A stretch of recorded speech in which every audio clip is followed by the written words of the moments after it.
America has not known a greater writer, artist, man than August Wilson. The most prolific American playwright of the 20th century. Thank you for seeing Black Pittsburghers and for loving us enough to tell our stories. Your work screams volume to the Black community. You gave us an American epic. Taking the untold stories of the African American culture, and he's brought them to life. He's changed my life tremendously, and his legacy will live on forever. Thanks for showing the world that our lives and stories matter.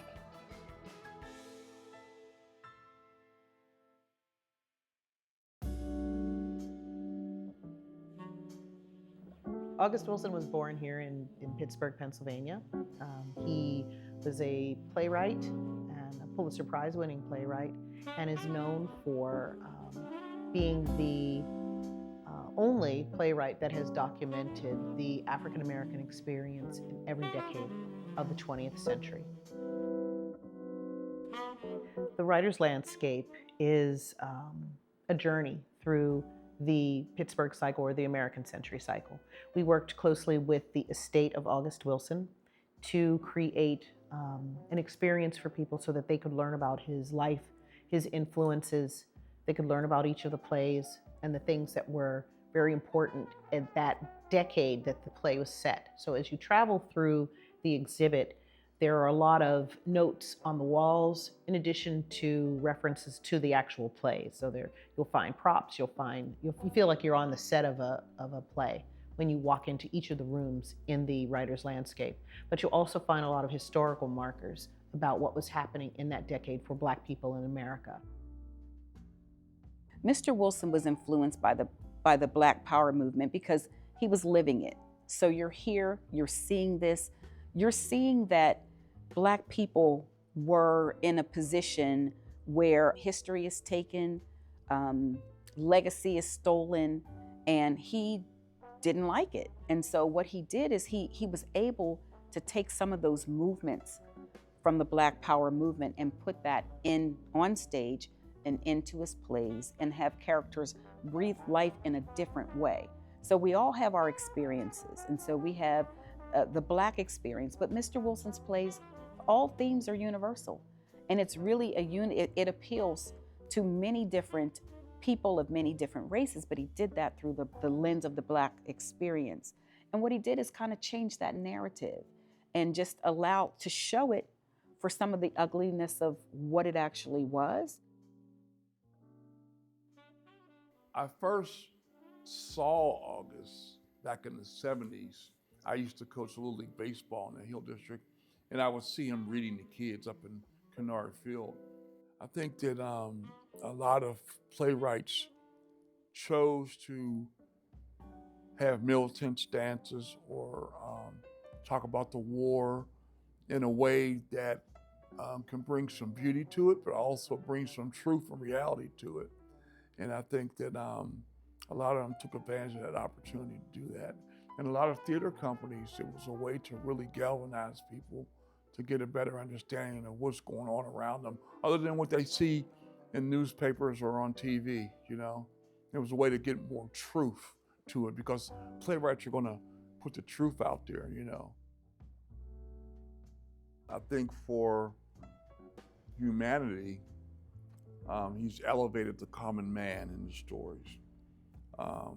And that's what's been really important, because a lot of people could gravitate from different cultures to his work, because he talks about the 99%, not so much the 1%. And that's just really important for people to be seen and to be heard with their stories or trials or tribulations. They can relate to his work. So I think that's one of the really most important things, especially for Black culture. You know, people see themselves, they see not just themselves, they see their ancestors, their family, their brothers or sisters, their aunts, their uncles, their parents, their grandparents. They see them through these characters, and they can relate. So Mr. Wilson, a lot of times he would go to restaurants and you would see him nursing a cup of coffee and just kind of taking in listening the stories of what people were talking about. And he would do that and put it on napkins. So people sometimes didn't quite know exactly what he was doing. Walk into this room where I'm sitting now, which is representative of the cafes where August Wilson would sit and smoke cigarettes and drink coffee and write. As you can see here around me, you'll see a plate of breakfast food, magazines, and news references from the time frame. At the booth right here, it appears as though August Wilson just got up and walked away. I think that August Wilson's legacy is the fact that he was a storyteller, but he was a storyteller that focused on the lives and the stories and the meaning of life for regular people. It is what it is, you know, and when you write about it, I think what makes his work so great is that it's nuanced. And I think that if someone has a point and they're making their point, blah, blah, blah, blah, blah, blah, blah, blah, blah, blah, blah, blah, and you would expect somebody to say, okay, all right, I get it. But the character that the protagonist, the antagonist, whoever's talking to the other, they'll come back with blah, blah, blah, blah, blah, blah, blah. So one of the things that August does, which is really great, is he gives both sides of the argument a really good story, he drives their points home. And you don't know, well, who do you agree with? You know what I mean? Like Boy Willie, like the piano lesson. You know, Boy Willie has a really great idea about selling the piano and taking the money and buying land, something that he can have. But his sister, Bernice, is like, what about the legacy of it? You know, what about all the hard work went into it? What about the memories attached to it? So they're tugging at each other, but they both have excellent points. So it's up to the individual to decide whose side they want to be on, or do they want to just stand back and not be on anybody's side? I think that's what most people end up doing because, you know, I'm just going to stay out of this. But imagine, this happens in everyday life, you know. There's always three sides to a story. So August is really good at showing the emotional depth of different individuals and how they're connected to whatever it is that they're passionate about. So I think that's one great aspect of his writing. And I think just telling stories, period. You know, we say it's about Black life, and it obviously is. But like I said earlier, a lot of other cultures can relate to his work because they can see themselves in that, you know, as these people trying to get by and make things work and try to be good citizens about it, you know. Mr. Wilson's parents were Daisy Wilson, also known as Daisy Kittle, and his father was Frederick August Kittle Sr. He was a white German Black man, and she was a Black woman. Well, Mr. Wilson's childhood, in terms of internal and in the home, it was a wonderful childhood. His mother, Daisy Wilson, was a strong woman who believed very significantly in investing in her children. She believed in education. Mr. Wilson learned how to read. She taught him at the age of 4, and he got his first library card at the age of 5. That he was, when he thinks about it, and he recounts that, he was very proud of that fact. She required them to sit down for dinner every day together as a family, and Mr. Kittle, his father, was largely absent from the home. But the home was filled full of love and support. When he ended up leaving school after the unfortunate incident of being accused of plagiarism, he had written this pretty, I'm sure, amazing paper on Napoleon, and his teacher, who was a Black male, did not believe he had written the paper and wanted Mr. Wilson to prove it. And Mr. Wilson's position was, my name is on this paper, that is good enough. I have my big bibliographies here to be able to support all of my sources. I don't feel like I have to stand here and justify that I wrote this paper.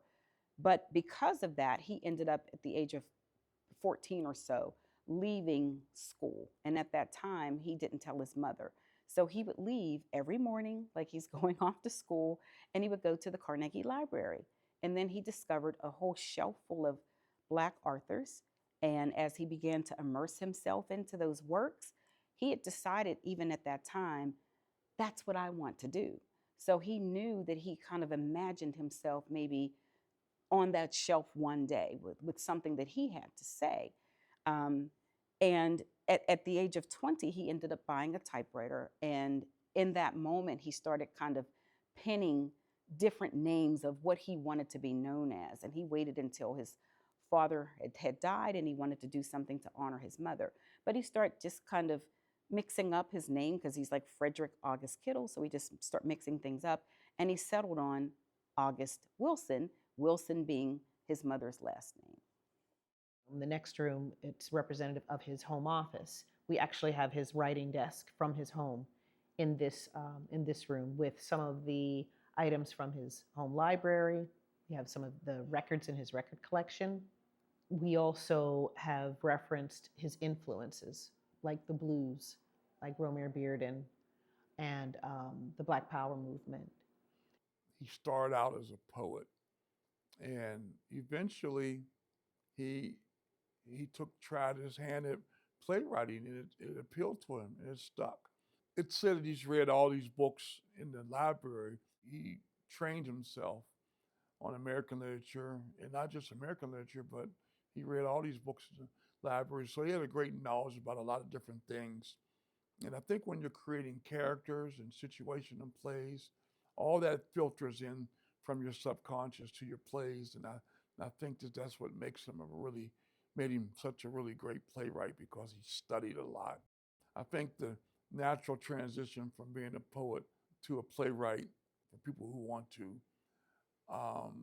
expand their stories, because poetry is a condensed version of language. And I think for the stage is a really great challenge. And I think he took it on head first and accomplished a lot. All of the rooms represent a play, and they are situated in the order that they take place in the 20th century. So you're walking through history. They document the Black experience in every decade of the 20th century. For example, Gem of the Ocean is set in 1904, and some of the themes that are dealt with in that play are representative of what was happening in the country for Black people in that time frame. So it's very a unique mission for a playwright to be an historian and a storyteller at the same time, specifically for a certain group of people, and to tell their American story in every decade. It's really a fascinating mission, and the fact that he accomplished it in his lifetime is really brilliant as well. We worked with Dr. Sandra Shannon, writer and Professor Emeritus at Howard University, who is the founder of the August Wilson Society. We also worked with Constanza Romero Wilson, who is August Wilson's widow. And we worked with a woman named Victoria Edwards, who is a museum designer. And she was the one who selected the fabrics, the images, props that you find in each of the rooms. She unfortunately, sadly passed away from COVID. She was only 31 years old. So she never got to see the finished product, but her hand is on everything in this exhibit. So all of the pieces were very carefully selected in each of the rooms here in the Writer's Landscape. They're all, 9 of the plays are centered in the Hill District, so it reflects the lifestyle that he was accustomed to for his plays that took place, I would say, in the 50s, 60s, 70s, 80s, where he was actually living in the Hill, or, around. He talked about things, people and places and stuff. The ones prior to that was his imagination, but he used elements that he was familiar with from his footsteps through the Hill District.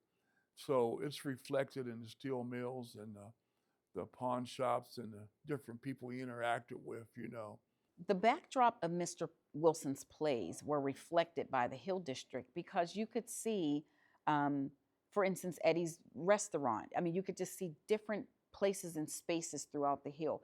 7 guitars in the backyard of the space where he grew up was something that he took some type of inspiration from. So he just kind of started looking around Pittsburgh and incorporating the neighborhood. The play Jitney. At the time that play is set, people living in the Hill District or in other Black communities would take jitneys to get to the grocery store, to get to church, to get to different places in the city. You couldn't take a taxi. They didn't pick up Black people. And a lot of Black people didn't have cars. And so jitneys were the main mode of transportation. It was a way for a Black person to have their own business as well.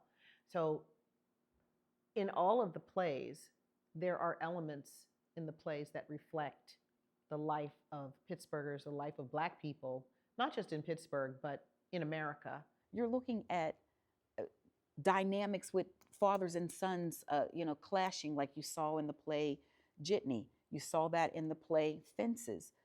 Again, you saw the dynamic of quiet strength. You could see that in Joe Turner's Come and Gone.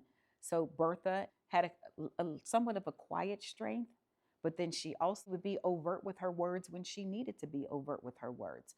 And in that, we had a father and a daughter, and they were searching. Harold Loomis in Joe Turner's Come and Gone, he lost his way. And so there are people out there losing their way, losing jobs, not being promoted to positions that they should be in. Looking at even gentrification, for instance, in radio golf. That was a real thing that happened in the Hill District, and he put that right in radio golf. So again, he looked around the Hill District, saw actual people who he decided to include in those plays, and all of these universal themes that happen in different spaces and places and families. And when you go to a play, that's what you see. It pulls at your heart. One minute you're laughing, you're crying, you feel anger for the characters when you need to. So Mr. Wilson knew how to speak to someone's heart and soul. Every time you do an August Wilson play, you learn something different. You see something different. Actors bring something different to some of these characters sometimes. It's always a joy to watch. That's why people go see his plays over and over and over again, because they're so rich, they're so detailed. People used to talk about his work saying, well, there's no central character. So he wrote Fences to shut everybody up with Troy Maxson as the central character. But there's so many different threads and so many different characters who have their own lives and they're illuminated and things like that. So you can always learn something different.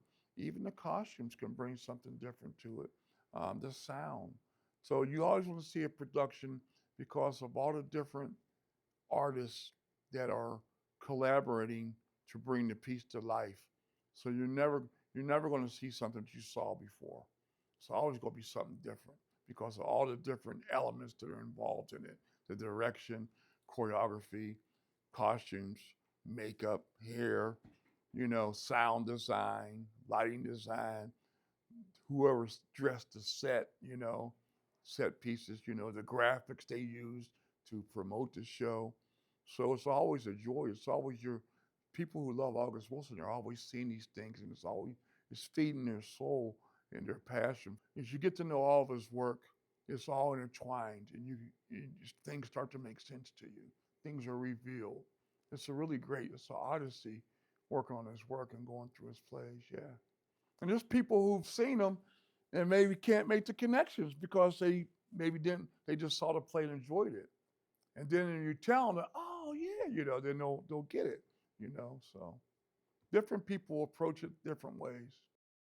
There's this fictional place where Aunt Esther lives, 1839 Wiley Avenue. Anybody that does August Wilson knows that's where Aunt Esther lives. Well, August made it up, but he made it up for a school he went to, which is no longer there. It's just a bare hillside, but that's 1839 Wiley.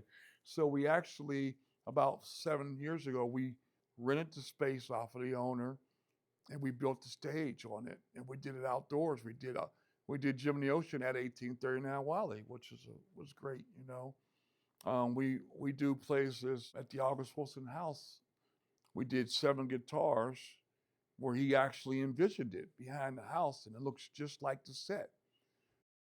August Wilson House, we are a an art center based in the Hill District. We stand for the principles of the power of place, the power of people, and the power of art. The power of place would be the Hill District, and the power of art is our art center, and the power of people is the community. And what we do is we exist to celebrate Mr. Wilson's legacy through his body of work and what he stood for. Mr. Wilson stood for providing access and providing support to those who wouldn't commonly be supported. We offer free community programming, and we offer a lot of artist support. We have writing workshops, and we have a number of different fellowship opportunities. Mr. Wilson saw his own success through the lens of others. Like his whole point was to provide access where there was none. If you take August Wilson out of the equation, there's just not going to be as much work for actors, especially African-American men of a certain age. There's other plays that that supply characters for them, but not at the longevity that August has afforded. People's careers have resurged, and actors are working longer into their years with really good quality, meaty roles that they can attach themselves to. And not to say that there aren't roles out there for them, it's just that those roles in those plays aren't being produced, not on a scale where they can afford to make a living. So that's a plus with August's impact that he's had on the world of theater since the early to mid 80s. So it's been a pretty lengthy time. One of the things I do is I triple cast and double cast when I do the high school stuff, so more students get a chance to do his work. When we did Radio Golf, I triple cast the role of Maine so that there was a sophomore, junior, and a senior. They all got a chance to do a show, because it's, you're not going to get these opportunities even in the real world. It's really hard to do August Wilson's work. It's hard to get to work, So I make sure that we try to give a lot of opportunities to different people to get their hands wet, The center was created as an African American cultural center right here in the heart of the cultural district. We are the second largest Black performing arts center in the country. We do a lot of different things. We're multidisciplinary. We have visual arts, we have exhibits like this, we have galleries upstairs, we have festivals, we do a jazz festival, we do a blues festival, we have a film festival, music series, we have really robust educational programs. There's really something for everyone here at the August Wilson Center. We're very proud of it. So we get people that come from all around the country that are interested in August Wilson, but also people that love music that come for our festivals. We get, during the pandemic, when we very quickly navigated our programming to go online, like very quickly. We were fortunate because we didn't really know what we were doing, but it worked out really well. With our educational programs, we had students that logged on or registered for our programs from all over the country. So it really built awareness for students, but also for their parents. In the very last room, it's we call that room How I Learned What I Learned, which is his one-man play. It's a classroom, and so you can complete your journey there. You can discuss what you've found in the exhibit. We have a lot of students that and teachers that will use that room for a debrief with our tour guides, and it's really an experience that you might want to take 3 or 4 times because there's so much content here. Some people just walk through and they look at the props. Some people walk through, they listen to the video accompaniment to each of the rooms.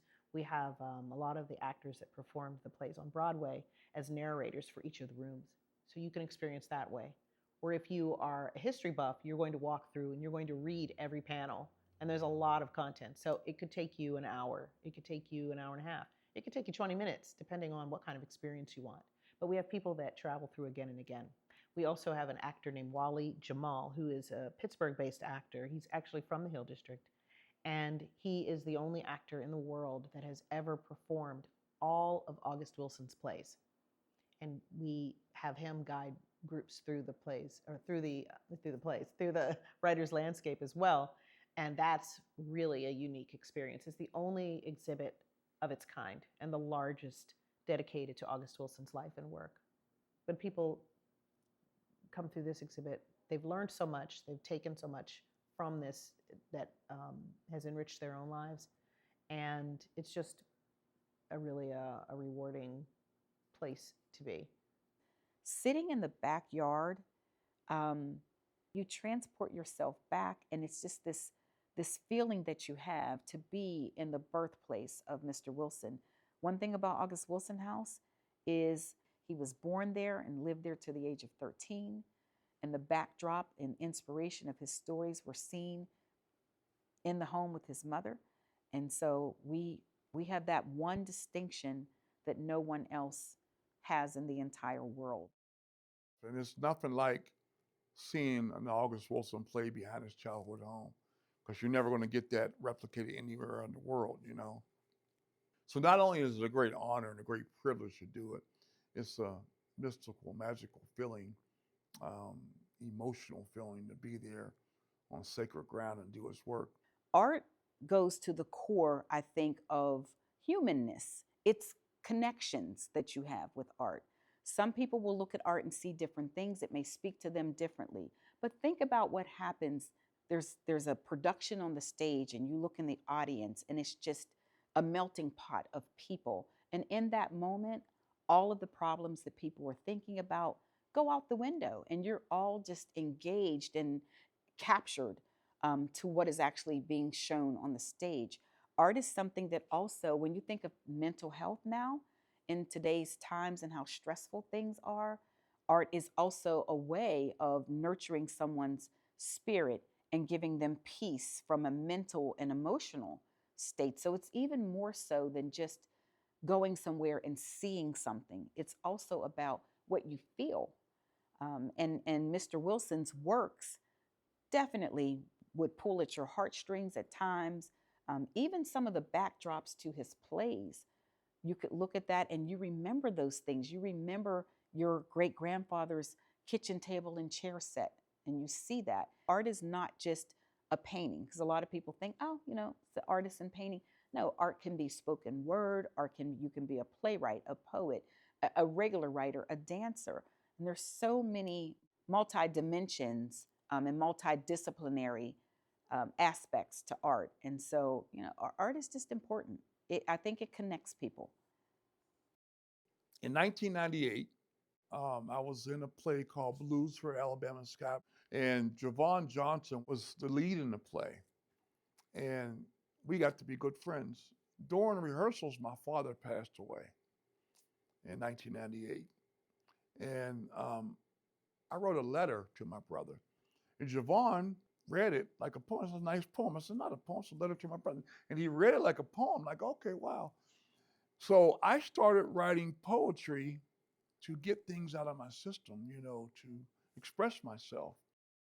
And Javon was part of a group called Each One Teach One, Each One Tell One out of Pitt. They all were going to South Africa to perform in the Grahamstown Arts Festival. And I wanted to go, but I worked at the steel mill. And he won this award. Now he couldn't go. So he asked me, can I take his place? I'm like, yeah. So I took a leave of absence from the steel mill, and I got to go. And when we first got there, we traveled through South Africa. We got to Grahamstown, and we get this little newspaper, local free newspaper in South Africa. And we're looking at it, and it's August Wilson's teaching a master class of playwright at the local university. Oh, it starts in 10 minutes. Oh, let's go. And we bolted out the door, and we go in this room, and there's 200 people in this room.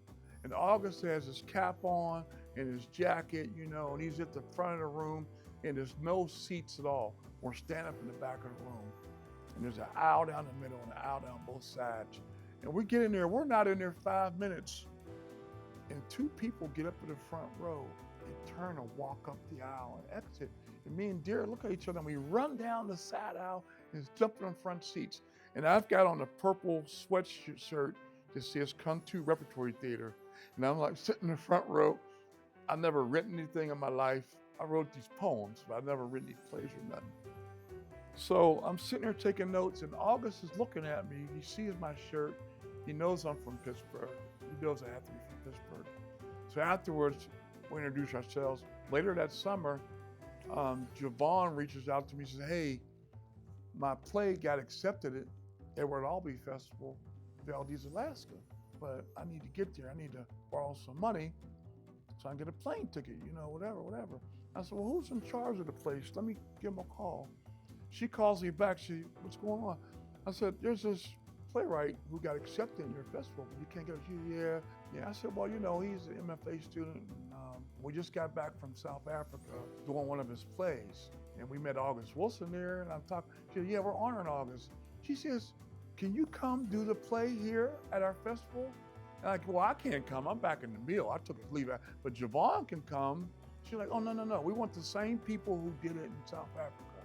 I said, well, I could work on it. I'll send all three of you guys plane tickets. So I was like, okay.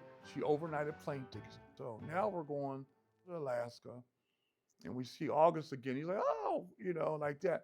And we performed. He had 6 plays at the time, and we performed all 6 of his plays on stage with him. And Delroy Lindo, who just got nominated for Oscar, he was there with us. Ella Joyce was with us, and a few other actors. And it was a really great, wonderful time. And that's how I got to know August. That's the story.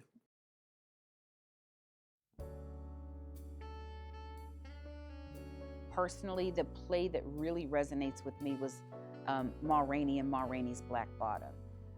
And I think that it does because this was a strong woman in a situation where her career was determined by white men who were determined not to let her have a voice and to speak.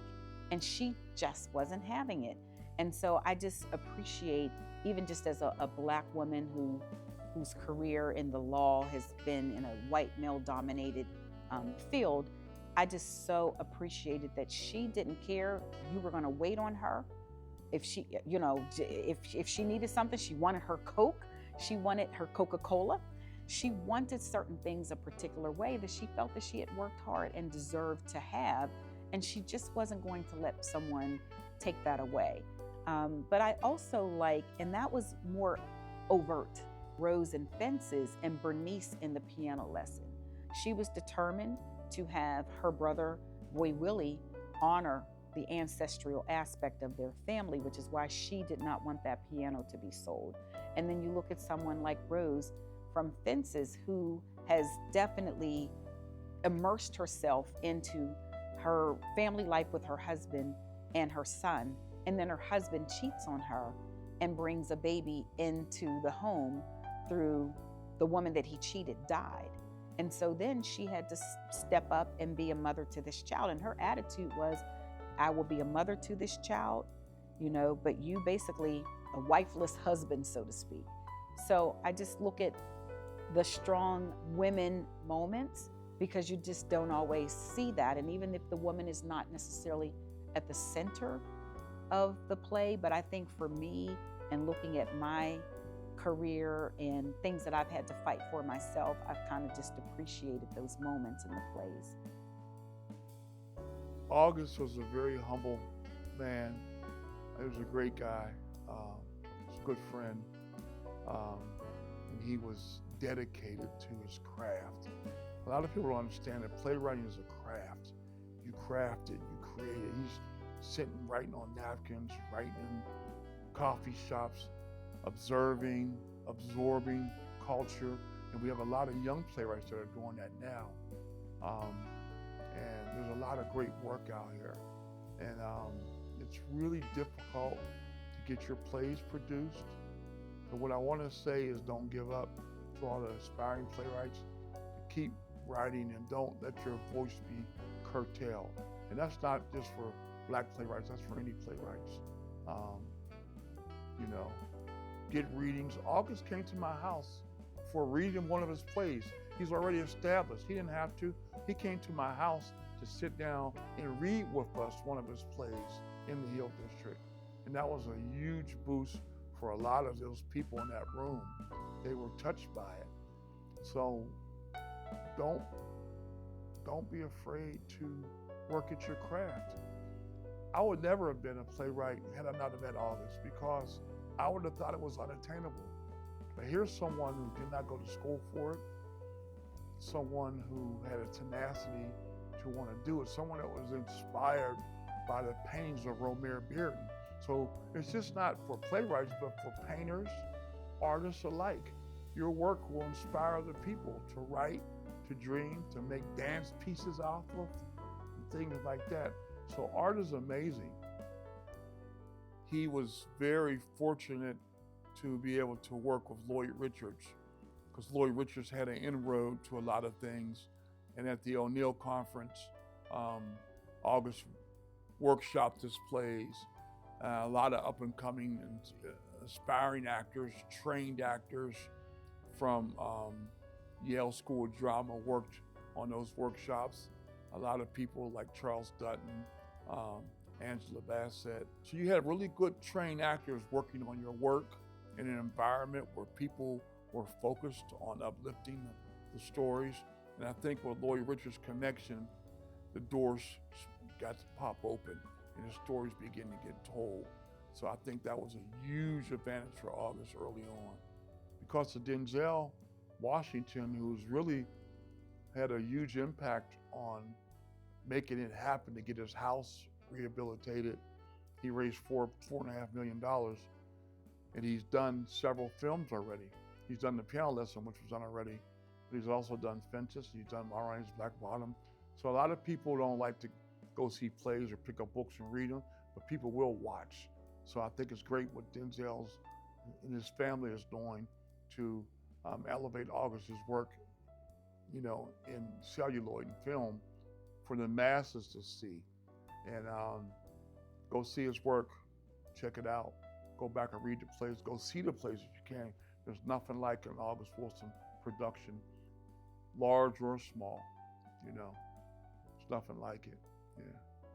There's a lot that we have to be thankful for. We have a great relationship with Constanza Romero Wilson, Mr. Wilson's wife. We have a great relationship with his older daughter, Sakina Ansari. And just for them to actually see what we're doing, like last summer, Sakina came and was in the audience, and it was just such a amazing experience. And so, but we have people come from near and from far every single summer, and we're really, really grateful for that partnership and to be able to put those plays on. Mr. Wilson would be definitely smiling down on us. I think that August Wilson's legacy is the fact that he was a storyteller, but he was a storyteller that focused on the lives and the stories and the meaning of life for regular people. And I think for young people, not just young people, but anybody that is thinking about writing or interested in writing, it really is confirmation or affirms that everyone's stories matter. All of our stories matter, and your story might really resonate with someone else. You might have the words that someone else might not have as you're writing your story. And I think that for me is the most important thing that August Wilson left us, is that our stories are important and we should tell our stories. And I think that we have to share our stories with young people, because as they're navigating through the world, especially right now, the world is crazy. It's insane. And it's a lot. It's overwhelming. But there are basic themes in August Wilson's work that can guide people through this really crazy time, like loyalty, trust, hope, love, and how to face challenges and how to use faith and family to navigate those really difficult times. And so I think, for me, that's the most important gift that he left us.